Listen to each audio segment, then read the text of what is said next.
সীমান্তবর্তী জেলা যশোরে আশঙ্কাজনক হারে বাড়ছে এইচআইভি সংক্রমণ। বিশেষ করে শিক্ষার্থীদের মধ্যে এই সংক্রমণের হার উদ্বেগজনকভাবে বৃদ্ধি পেয়েছে। স্বাস্থ্য বিভাগের তথ্য অনুযায়ী চলতি বছরের অক্টোবর পর্যন্ত ৪০ জনের বেশি এইচআইভিতে সংক্রমিত হয়েছেন, যার মধ্যে ২৫ জনই শিক্ষার্থী। সংক্রমিতদের মধ্যে অনেকে এইডসে আক্রান্ত। এছাড়া সংক্রমিত ও আক্রান্ত এসব শিক্ষার্থীদের বয়স ১৭ থেকে ২৩ বছরের মধ্যে। এই পরিসংখ্যান গেল বছরের তুলনায় উল্লেখযোগ্যভাবে বেশি, যা স্বাস্থ্য বিশেষজ্ঞ এবং অভিভাবকদের মধ্যে গভীর উদ্বেগের সৃষ্টি করেছে। এছাড়া নতুন আক্রান্তদের মধ্যে ২৩ জন সমকামী বলে জানানো হয়। গেল বছর যশোরে মোট ২৫ জন এইচআইভি সংক্রমিত হয়েছিলেন এবং আক্রান্তদের মধ্যে ৫ জনের মৃত্যু হয়েছে। এ বিষয়ে যশোর ২৫০ জেনারেল হাসপাতালের এআরটি সেন্টারের মূল সমন্বয়কারী ডাক্তার কানিজ ফাতেমা বলেন, তরুণদের মধ্যে এইচআইভি সংক্রমণের হার বর্তমানে উদ্বেগজনকভাবে বাড়ছে। তাদের কৌতূহল এখন বিপরীত লিঙ্গের চেয়ে সমলিঙ্গের প্রতি বেশি দেখা যাচ্ছে, যা এক ধরনের সামাজিক সংক্রান্তের ফল। পুরাতন শহর হিসেবে এইচআইভি এইডসের সংখ্যা অনেকটাই বেড়েই চলছে। গত বছর আমরা এখানে এইচআইভি শনাক্ত হয়েছিল ২৫ জন, তার ভিতর ১০ থেকে ১২ জন সমকামিতার হার ছিল এবং স্টুডেন্টের সংখ্যাও ছিল, এবং প্রবাসীর সংখ্যাটাও কম নয়।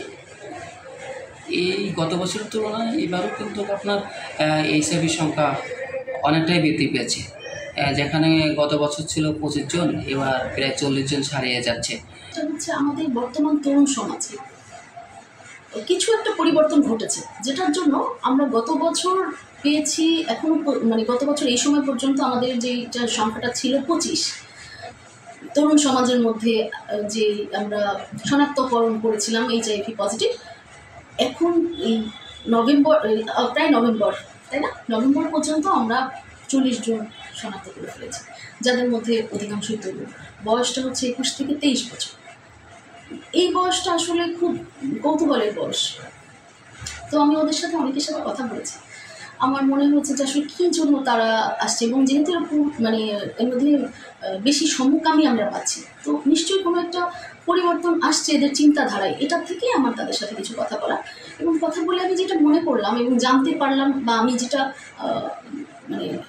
শঙ্কিত হচ্ছি, সেটা হচ্ছে তাদের কৌতূহলটা বিপরীত লিঙ্গের প্রতি কম হচ্ছে, এবং সম গোত্রের প্রতি তাদের আসক্তিটা বাড়ছে।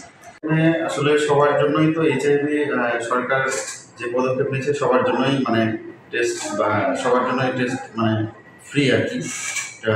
ফ্রিভাবে সবার জন্য উন্মুক্ত করা, যে কেউ চায় সে টেস্ট করে নিতে পারে। কিন্তু আমরা এখানে লক্ষ্য করছি, আমরা ডেইলি 20টা রোগীর প্লাস 20টারও বেশি রোগী আমরা টেস্ট করছি প্রতিদিন এখন পর্যন্ত। তার মধ্যে প্রেগনেন্ট মাদার যারা, গর্ভবতী যারা আছে, তাদের মাস্ট বি করা হচ্ছে। এছাড়া যারা স্বেচ্ছায় এসে টেস্ট করতে পারে, জেনারেল পপুলেশন যেগুলোকে বলে, সাধারণ যে জনগোষ্ঠীর মধ্যে সবাই, যে কোনো মানুষ এসে স্বাভাবিকভাবে সে টেস্ট করে যেতে পারে। বিষয়টা পুরো আমরা গোপন